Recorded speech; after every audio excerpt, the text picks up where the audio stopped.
In 1994, a Florida prison started a small zoo with a group of ducks. Eventually, people began dropping off unwanted pets. Several years later, however, the zoo was nearly shut down after being cited with violations. That is, until one woman stepped in to save the animals and the inmates who care for them. 10 years later, the zoo now has 150 animals, and as full-frame contributor Jim Spellman explains, it's a thriving program that's good for the community, good for the animals, and great for the inmates.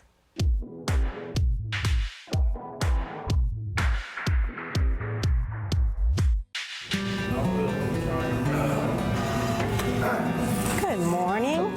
How are you today? Morning, morning. All right, we got everybody. The sun is barely up in the Florida Keys, and these inmates at the Monroe County Jail are on the move, gearing up for work detail. So it'll be exciting to see that. But this is no chain gang.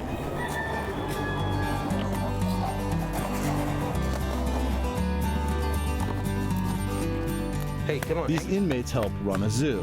What's up, buddy? At the jail. Prisoners feed the animals, Okay.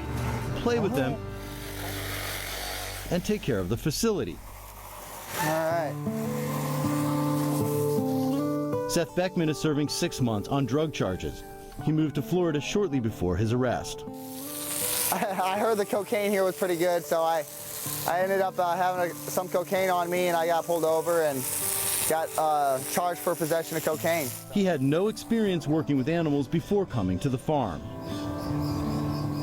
But he soon fell in love with his new companions. Whenever I'm inside, of course you got to deal with all the other inmates that are in here. A bunch have different personalities, and it's kind of like a mess, really, you're juggling with, you know, and it's just, sometimes, whenever I'm out here, I get away from it all. I'm at peace, really, out here. It's kind of like my escape while I'm in jail. Adam Corzin was convicted on drug charges and is back in jail after violating parole. Just we usually come in the morning and feed them all and, hang out with them for a little while. Working with the animals is a welcome relief from his time inside the walls of the jail. Upstairs, I tend to be withdrawn a lot. Just stick to yourself simply because of the environment that you're around. So you kind of have to. Downstairs, you can be more open. And then you got the animals, which, bring out the best in you, I guess.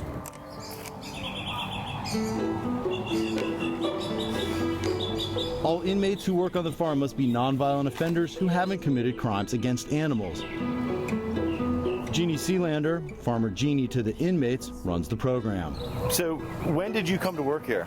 I came here 10 years ago in 2006. What was it like then? It was a little bit barren. There were only about 20 animals. There was no grass out here. There was no grazing fence. There were no trees. So I've tried to make improvements as I go, and we're up to about 150 animals now. All the animals here have been abandoned, abused, confiscated, or donated. A lot of the animals here, like this goat French fry, begin as pets. When they become too big and too unruly for their owners to take care of, they end up here.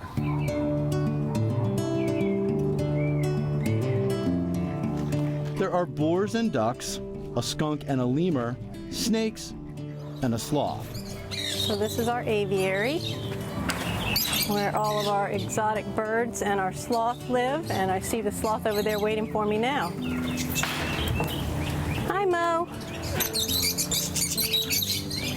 So we're going to give breakfast to Mo the sloth.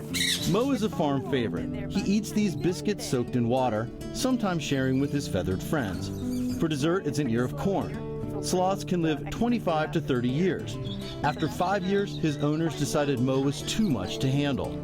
Now he makes appearances at community events and is a favorite with visitors. And people get to come up and pet him and interact with him, which is pretty amazing because most people would never get to see an animal like this, let alone as up close as we allow them to.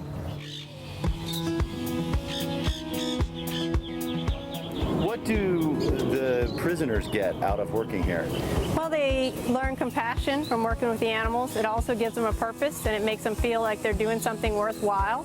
And some of them don't feel like they matter, and some of them have hard lives, just like these animals have had hard lives, so they really identify with them. I've even heard them tell the animals before. I've heard the inmates say, "You're in jail just like me." So they really identify with these animals that have had difficult lives. This is Snowflake and Arabella, the alpacas. Hi, buddy, come on. There you go. More than 700 inmates have worked in the program over the years. They bond with Farmer Jeannie and the animals so much that many return to visit and even volunteer once they are released. They're actually pretty unique animals. I like them a lot. It just makes you appreciate things a little better. You know, just when we come down here, these animals like depend on us. I mean, they know we're here. They'll walk up to the gate and wait for you to be fed, and it's just makes you realize how much beauty there is in the world. Farmer Jeannie hopes more jails will develop similar programs and spread that beauty far beyond the prison walls. I love you. For Full Frame, Jim Spellman, Stock Island, Florida.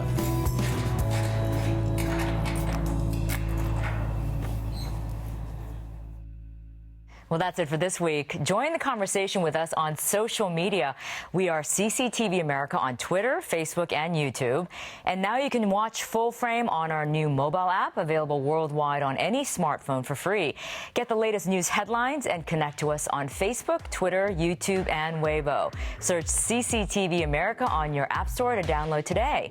All of our interviews can still also be found online at cctv-america.com. And let us know what you'd like us to take Full Frame next. Simply email us at fullframe@cctv-america.com. Until then, I'm May Lee in Los Angeles. Thanks so much for watching, and we'll see you next time.